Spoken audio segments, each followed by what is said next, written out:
कोडरमा के बच्चों को लेकर हुंड्रोफोल जा रही बस दुर्घटनाग्रस्त, 2 दर्जन विद्यार्थी घायल।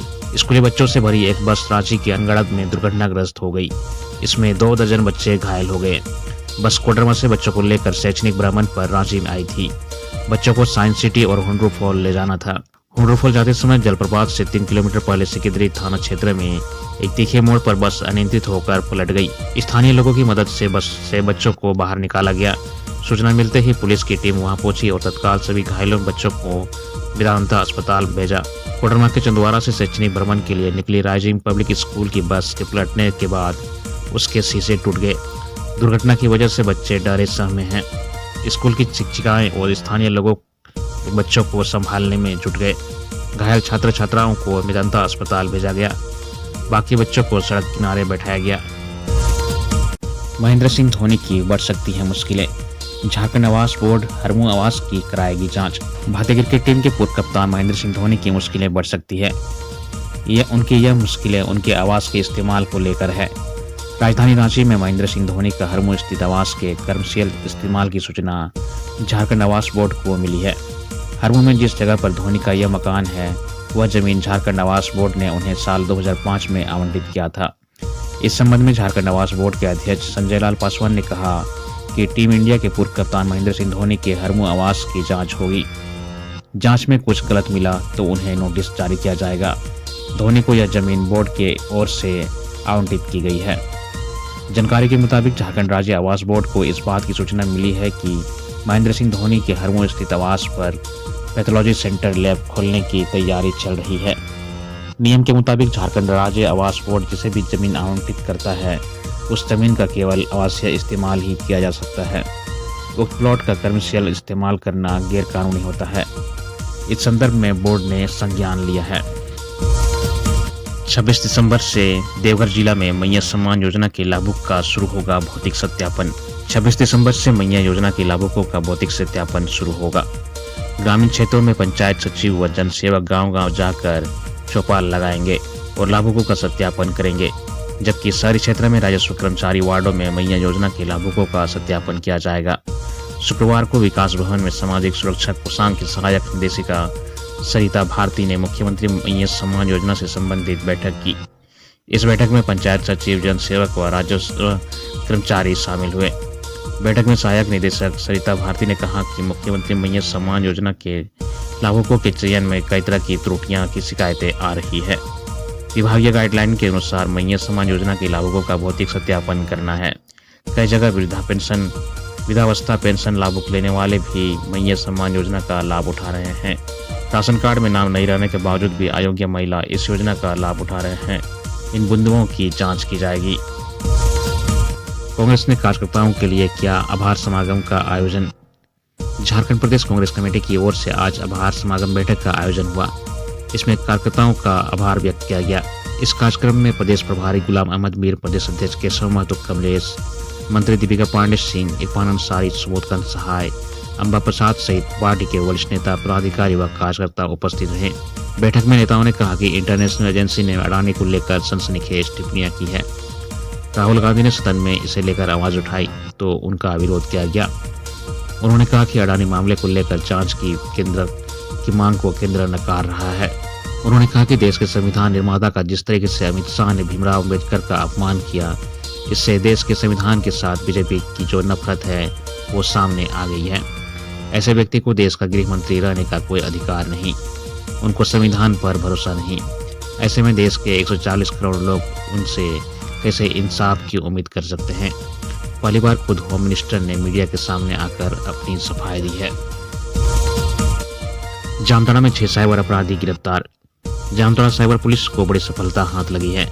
पुलिस ने पीएम आवास योजना का लाभ दिलाने के नाम पर साइबर ठगी करने वाले 6 साइबर अपराधी को गिरफ्तार किया है। साइबर अपराधी के पास से पुलिस ने मोबाइल फोन, फर्जी SIM card, bank ATM, chequebook, Aadhaar card, PAN card और मोटरसाइकिल बरामद किया है।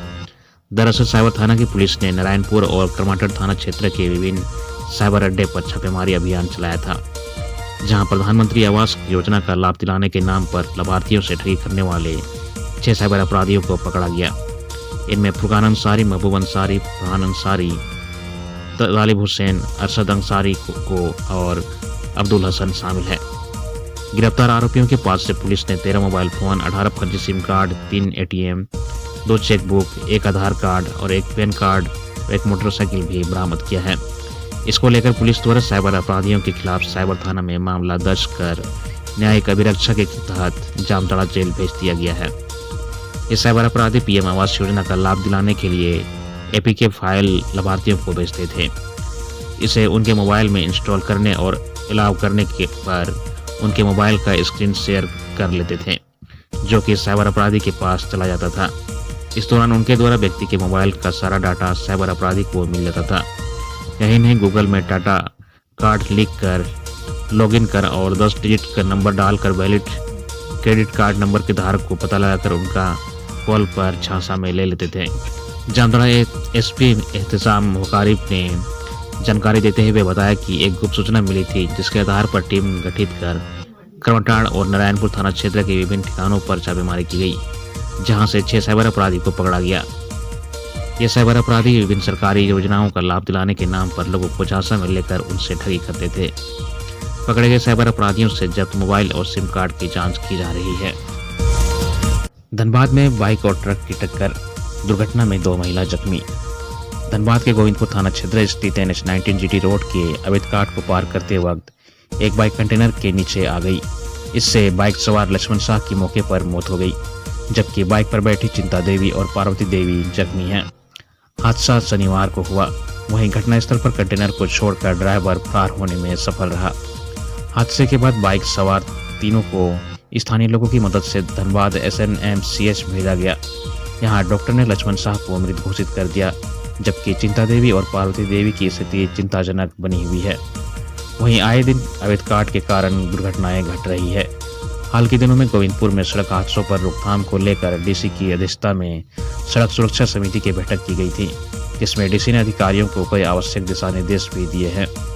डीसी माधवी मिश्रा के निर्देश के बाद ट्रैफिक पुलिस की ओर से अवैध काट को चिन्हित कर उन्हें बंद करने के साथ ट्रैफिक नियमों से जुड़े साइन बोर्ड लगाए गए।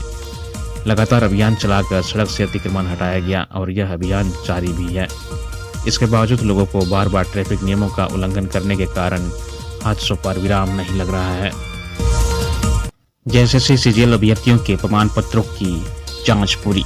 43 परीक्षार्थी रहे अनुपस्थित। CGL 2023 के शॉर्टलिस्टेड अभ्यर्थियों के प्रमाण पत्रों की जांच शुक्रवार को पुलिस सुरक्षा के बीच संपन्न हो गई।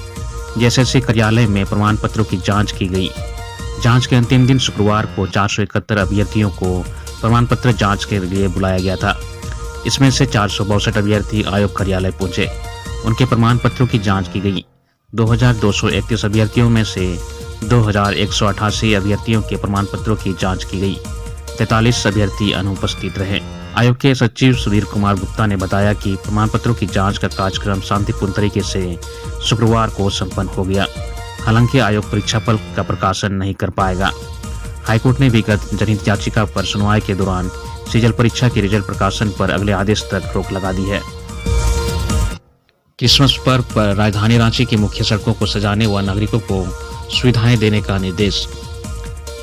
राज्य सरकार क्रिसमस पर राजधानी को सजाने की तैयारी कर रही है। मुख्य सचिव अलका तिवारी ने रांची की महत्वपूर्ण सड़कों और विभिन्न स्थानों पर साज सज्जा करने और नागरिक सुविधाएं देने का निर्देश दिया है। इसे लेकर नगर विकास सचिव सुनील कुमार ने पर्यटन विभाग, रांची के नगर आयुक्त, ऊर्जा विभाग, पथ निर्माण विभाग, JVNL और जुडको के पदाधिकारियों के साथ बैठक की।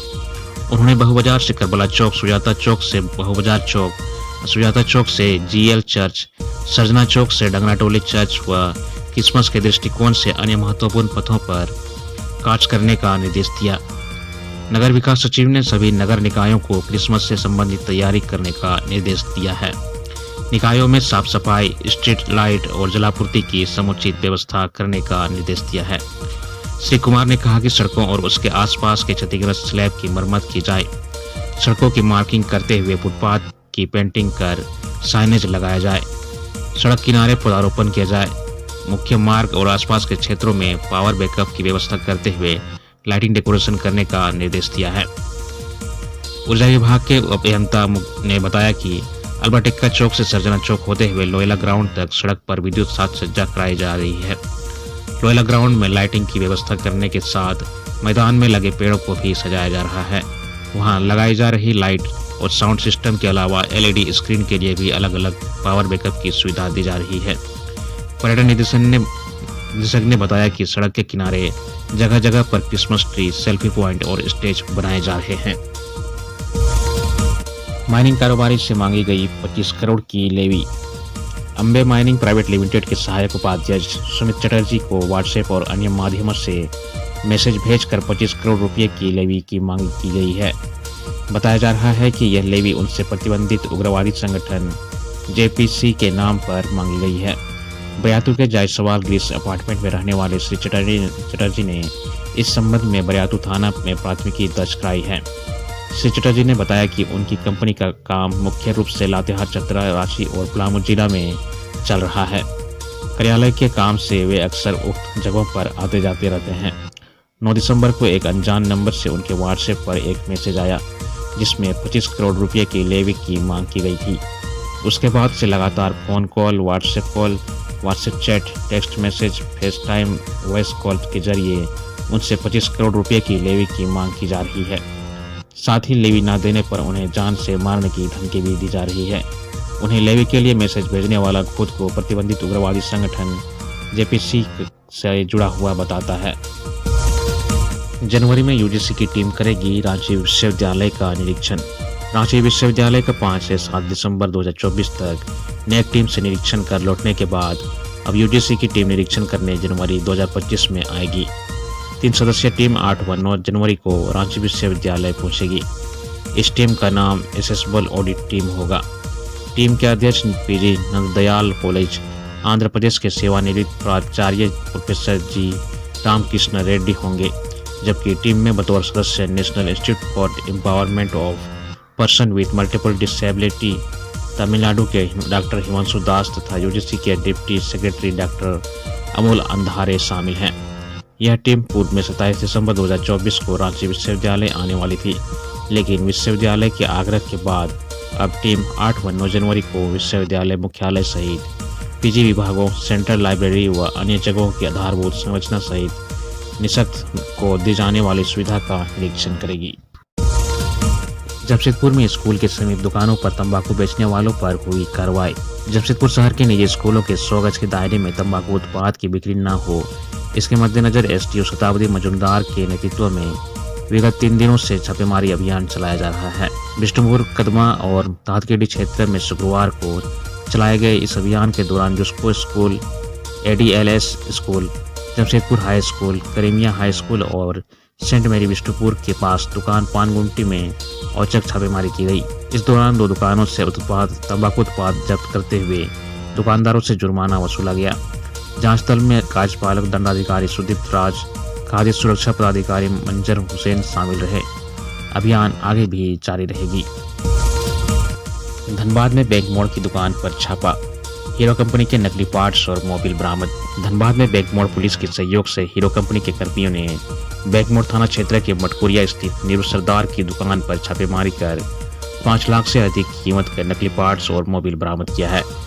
घटना के बाद कोलकाता से आए कंपनी के संदीप घोष के लिखित बयान पर नीरू सरदार के खिलाफ बैंक मोड़ थाना में प्राथमिकी दर्ज की गई। पुलिस ने सभी माल को जब्त कर लिया है।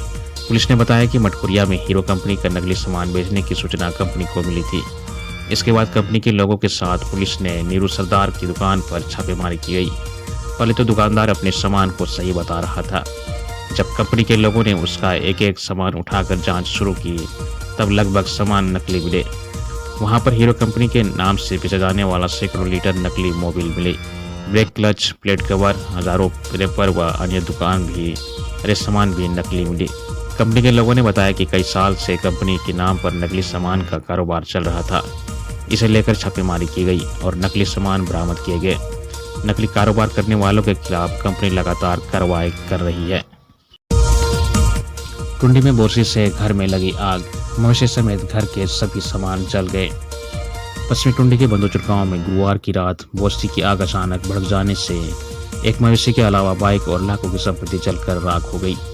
घटना में गृह स्वामी अशोक टुडू के पिता रामलाल टुडू की जान बच गई। टुंडी विधायक मथुरा महतो की पहल पर शुक्रवार को टुंडी बीडीओ विशाल पांडे, सीओ जितेंद्र प्रसाद, विधायक प्रतिनिधि बसंत महतो, प्रखंड विश्व के अध्यक्ष इंद्रलाल बास्की आदि पूछे और आगलगी का जायजा लिया। अधिकारियों ने पीड़ित परिवार को आपदा राहत कोष से मुआवजा दिलाने का आश्वासन दिया। बंदजोर में अशोक टुडू के पिता रामलाल टुडू अपने घर में सोए हुए थे। ठंड के कारण उन्होंने खटिया के नीचे बोरसी रखी हुई थी। बोरसी की आग भड़क गई। धुआं फैलने पर रामलाल की नींद खुल गई और आनंद फानन में वह आंगन निकल गए और हल्ला किया। सूचना पाकर दूसरे कमरे में सोए परिजन उठे, लेकिन आग से उस घर में रखी बाइक, घर के दरवाजे समेत अन्य सामग्री जलकर राख हो गई। उसी घर में बंधे हुए 2 बैलों की एक की मौत हो गई और दूसरे बैल की जान बच गई है। लोगों ने टुंडी विधायक मथुरा प्रसाद महतो को इसकी सूचना दी तो रांची से ही उन्होंने दूरभाष पर प्रकरण के अधिकारियों को इसकी सूचना दी। घटनास्थल पर मुखिया दुबई मुर्मू, पूर्व मुखिया रामेश्वर बास्की, झामुमो नेता फूलचंद किस्कू भी बंदजोर पहुंचे थे। मोहन भागवत ने कहा, हर दिन मंदिर मस्जिद का विवाद ठीक नहीं। राष्ट्रीय स्वयंसेवक संघ के संचालक डॉक्टर मोहन भागवत ने मंदिर मस्जिद विवादों के फिर से उठने पर चिंता जताई है। उन्होंने कहा कि अयोध्या में श्री राम मंदिर के निर्माण के बाद कुछ लोगों को ऐसा लग रहा है कि वे ऐसे मुद्दों को उठाकर हिंदुओं के नेता बन सकते हैं। यह स्वीकार्य नहीं है। हर दिन एक नया मामला उठाया जा रहा है। मोहन भागवत ने एक कार्यक्रम में समावेशी समाज की वकालत की और कहा कि रामकृष्ण मिशन में क्रिसमस मनाया जाता है। उन्होंने कहा कि केवल हम ही ऐसा कर सकते हैं क्योंकि हम हिंदू हैं। अगर हम दुनिया को यह सद्भावना प्रदान करना चाहते हैं तो हमें इसका एक मॉडल बनाने की जरूरत है।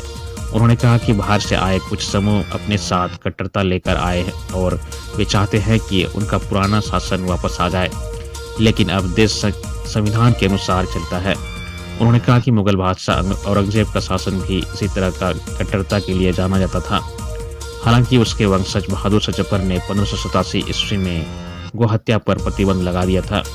उन्होंने कहा कि यह तय हुआ था कि अयोध्या में श्री राम मंदिर हिंदुओं को दिया जाना चाहिए, लेकिन अंग्रेजों को इसकी भनक लग गई और उन्होंने दोनों समुदायों के बीच दरार पैदा कर दी। तब से अलगाववादी की भावना के अस्तित्व में आई और परिणाम स्वरूप पाकिस्तान अस्तित्व में आया। गिरिडीह में कुंभ में सो रहे मां बेटे की जलकर मौत।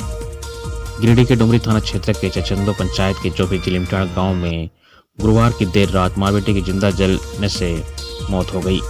पुलिस ने बताया कि खलिहान में बनाए गए कुंभे में लगी आग की चपेट में दोनों आ गए। सूचना पर पहुंची डुमरी पुलिस ने दोनों के शव को कब्जे में लेकर पोस्टमार्टम के लिए सदर अस्पताल भेज दिया। बताया जाता है कि सोमरा मुर्मू की पत्नी नुनिया देवी ने अपने 12 वर्षीय पुत्र बाबूचंद मुर्मू के साथ खलिहान में बने कुंभे में सो रही थी। सोने से पूर्व मां बेटे ने लकड़ी के एक बूटे में आग जलाकर तापा। लकड़ी में लगी आग धीरे धीरे सुलग गई। किसी तरह आग खलिहान में रखे पूरे पुआल में पकड़ ली। देखते ही देखते आग की लपटें पूरे खलिहान में फैल गई। आग खलिहान में बने कुंभे तक जा पहुंची। वहां मां और बेटे सोए हुए थे। आगलगी में दोनों की जिंदा जलकर मौत हो गई। परिजनों के चित्कार से पूरे गांव में मातम छा गया। शुक्रवार को डुमरी विधायक जयराम महतो पीड़ित परिवार से मिलने पहुंचे। उन्होंने परिजनों को ढाढ़स